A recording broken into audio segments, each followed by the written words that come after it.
Hey, are you talking to me? I found a talking rock! So sound needs something to travel through? Let's test it! Acorns forever! Hello? Hello? Stella's voice echoed across the canyon. Nothing.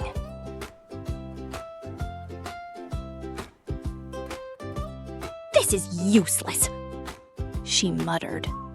She was on one side of the Whispering Canyon. On the other side, a grove full of acorns. She was sure of it. And then, tap, tap, tap. 3 taps coming from the rock she was sitting on. What? Tap, tap, tap. The sound was coming from inside the rock. Hey, are you talking to me? Stella shouted at the rock. Tap, tap, tap, tap. That sounded like a yes. Huh? She ran to get Pip. I found a talking rock! Aha! Sound is vibration. Pip said, pressing his ear to the rock. Tap, tap, tap. Watch! He grabbed a tiny hammer and tapped the rock. From very far away on the other side, tink. Everyone stared. When I tap the rock, the particles inside it shake. They bump into the next particles, which bump into the next, all the way across.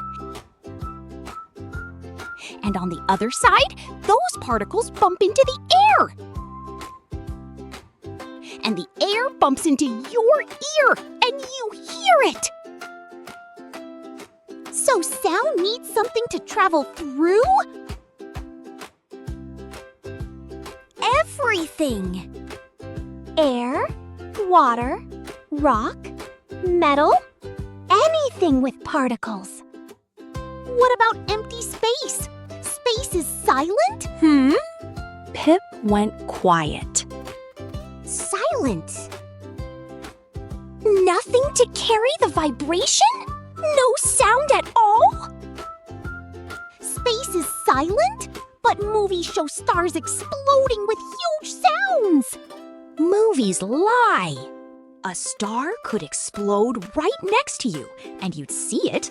Light travels fine, but you'd hear nothing because space is empty. No air, no particles, silent. Luna arrived, and Pip explained everything again.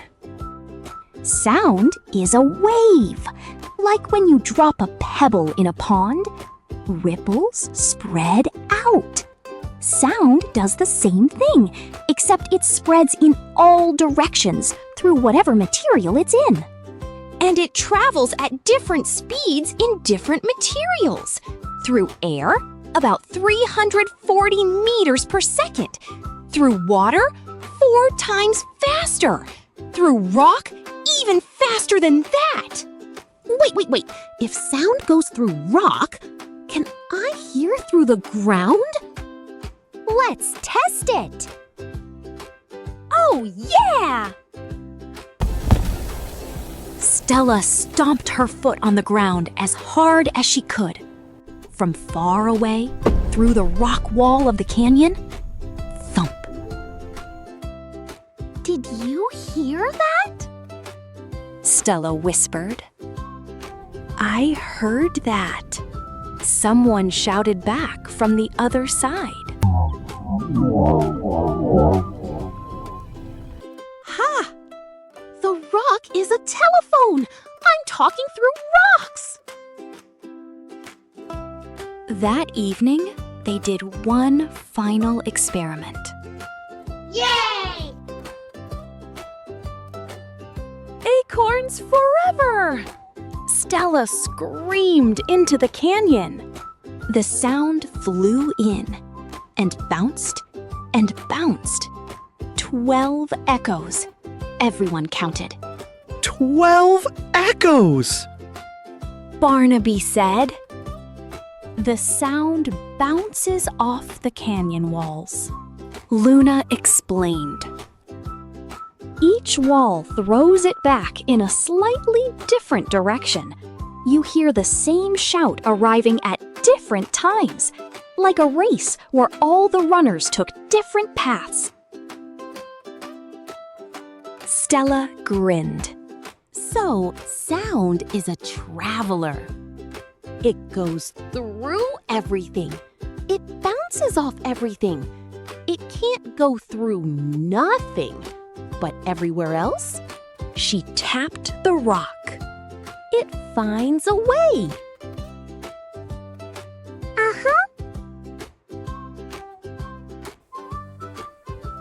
Sound is invisible energy, traveling through everything. Put your ear to the world and listen to what it's trying to tell you. Try these at home. The spoon telephone. Get a metal spoon and hold it to your ear while it rests on a table. Tap the spoon. The sound is loud because the vibration travels straight through the metal into your ear. Compare. Tap the spoon while holding it in the air. Softer, right? Because air carries vibration worse than solid metal.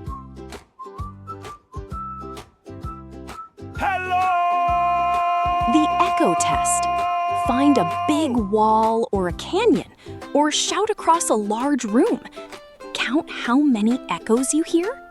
More walls, more bounces, more echoes.